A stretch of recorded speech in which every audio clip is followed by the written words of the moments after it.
हलाल पर योगी ने लगा दी माचिस की तीली। हलाल पसंद समुदाय की व्हाइट कॉलर गुंडाई पर रोक लगा दी। गोरख धंधे पर किया ऐसा वार, धराशायी हो गए हलाल के ठेकेदार। हलाल सर्टिफिकेशन से हिंदू समुदाय पर खतरा, बढ़ रहा धर्मांतरण और आतंकवाद। जी, यही तो कहा है उत्तर प्रदेश के मुख्यमंत्री योगी आदित्यनाथ ने।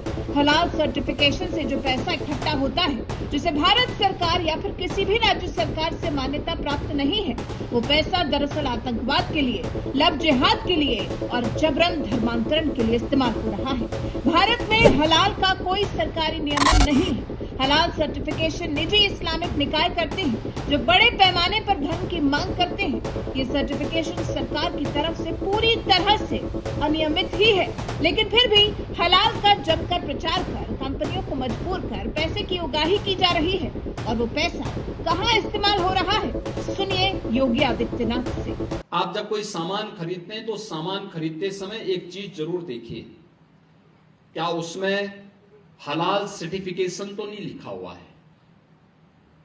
यानी हर वस्तु में हलाल सर्टिफिकेशन हमने यूपी में बैन किया है। मुझे लगता है कि आज यूपी के उत्तर प्रदेश के अंदर कोई उसको खरीदने का या कोई बेचने का दुस्साहस नहीं करेगा। लेकिन आप आश्चर्य करेंगे, साबुन का भी हलाल, कपड़े का भी हलाल, दियसलाई का भी हलाल। हलाल सर्टिफिकेशन के नाम पर फूटी कौड़ी भी खर्च नहीं करती है, ये कहा है सीएम योगी आदित्यनाथ ने। अगर आप देश में आतंकवाद को रोकना चाहते हैं, हिंदू बहन बेटियों के जबरन धर्मांतरण के खिलाफ अपना कुछ योगदान देना चाहते हैं, देश में हिंदू बहन बेटियों से रोजाना के तौर पर हो रही लव जिहाद की घटनाओं को रोकना चाहते हैं, तो आज से ही प्रण कीजिए कि योगी की कही बात पर गौर करेंगे और आज से जो भी सामान खरीदेंगे उस पर हलाल सर्टिफिकेशन चेक जरूर करेंगे। क्योंकि एक विशेष धर्म जिसे हलाल मांस पसंद है, उसके कुछ ठेकेदार इस हलाल को हिंदुओं को मजबूर करने के लिए इस्तेमाल कर रहे हैं। हलाल मांस पसंद होना ठीक बात है, इसका वैज्ञानिक तर्क देने तक भी बात हजम की जा सकती है, लेकिन सिर्फ खाने तक सीमित हो तब तक। ये तो साबुन, बिल्डिंग, अंडरगारमेंट्स, पूजा का सामान कुछ भी नहीं छोड़ रहे। इन सभी चीजों में हलाल सर्टिफिकेशन की गुंजाइश ही कहाँ है। लेकिन इन सब उत्पादों को भी हलाल सर्टिफाई किया जा रहा है, वो भी धड़ल्ले से। अब जब सर्टिफिकेशन हो रहा है तो पैसा भी जुटाया जा रहा है, लेकिन इस पैसे का इस्तेमाल कहाँ हो रहा है, ये सवाल कोई नहीं पूछ रहा। तो योगी ने जैसा कहा कि क्या ये पैसा सच में आतंकवाद को बढ़ावा देने, जबरन धर्मांतरण करने, इसके अलावा लव जिहाद को भी बढ़ावा देने के लिए इस्तेमाल में लाया जा रहा है। आप खुद सोचिए, हलाल पसंद लोग सर्टिफिकेशन के लिए, जिसकी न केंद्र सरकार न राज्य सरकार से कोई मान्यता है, ऐसी कंपनियों को भी सर्टिफिकेट दे रहे हैं जिनका खाने पीने से कोई लेना देना ही नहीं है। निश्चित तौर पर ये बॉयकॉट की धमकी या फिर गुंडाई ही है। ये कंपनियों पर विशेष समुदाय की तरफ से दबाव बनाना ही है, जो इन कंपनियों को हलाल सर्टिफिकेट लेने के लिए मजबूर कर रहा है। अब सर्टिफिकेट जबरदस्ती दे भी दिया गया और इसके एवज में पैसा भी ऐंठ लिया गया, तो इस ऐंठे गए पैसे को किस काम में लाया जा रहा है, इसका इस्तेमाल कहाँ हो रहा है, इसका कोई डेटा नहीं है। इस पैसे की कोई लिखा पढ़ी नहीं है। इसीलिए ही शायद योगी आदित्यनाथ ने साल 2023 में ही हलाल सर्टिफिकेशन को अपने प्रदेश में बैन कर दिया। यूपी में हलाल सर्टिफिकेशन पूरी तरह से प्रतिबंधित है।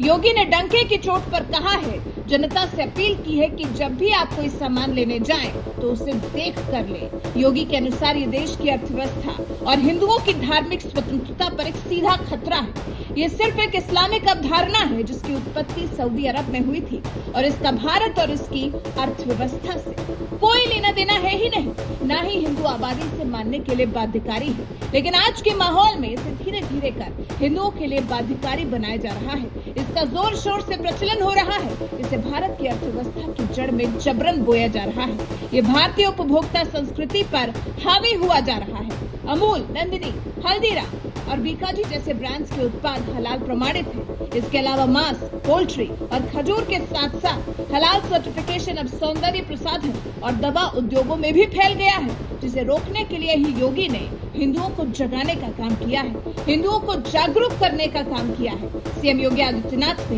हलाल सर्टिफिकेशन को अर्थव्यवस्था के लिए उभरते खतरे के प्रति समाज को सावधान किया है। योगी के नजरिए से हलाल सर्टिफिकेशन हिंदुओं पर इस्लामिक धार्मिक विश्वासों और प्रथाओं को थोपने का एक तरीका है। पूजा के सामान तक में हलाल सर्टिफिकेशन अनिवार्य करना शुरू हो चुका है। हिंदू समुदाय जिन उत्पादों का इस्तेमाल करता है, धीरे धीरे हलाल की अवधारणा को उन क्षेत्रों में भी फैलाया जा रहा है, जिसमें खाद्य पदार्थ के अलावा रोजाना के तौर पर इस्तेमाल होने वाले कई सामान शामिल हैं। अब आप ही बताइए, आखिर हिंदू समुदाय इस हलाल सर्टिफिकेशन को मानने के लिए बाध्य क्यों होना चाहिए? बिल्कुल नहीं होना चाहिए। हिंदुओं को जरूरत है योगी की बात पर गौर करने की, योगी की सिखाई सीख पर अमल करने की, ताकि तेजी से फैलते हलाल के जाल को खत्म किया जा सके। हलाल सर्टिफिकेशन को सिर्फ मांस तक सीमित किया जा सके। वैसे जनता से की गई योगी की अपील और योगी के हलाल को लेकर किए गए दावे के बारे में आपके क्या विचार हैं? कमेंट सेक्शन में हमें जरूर बताइएगा। साथ ही हमारे इस वीडियो को लाइक कर हमारे चैनल को सब्सक्राइब करना बिल्कुल मत भूलिएगा।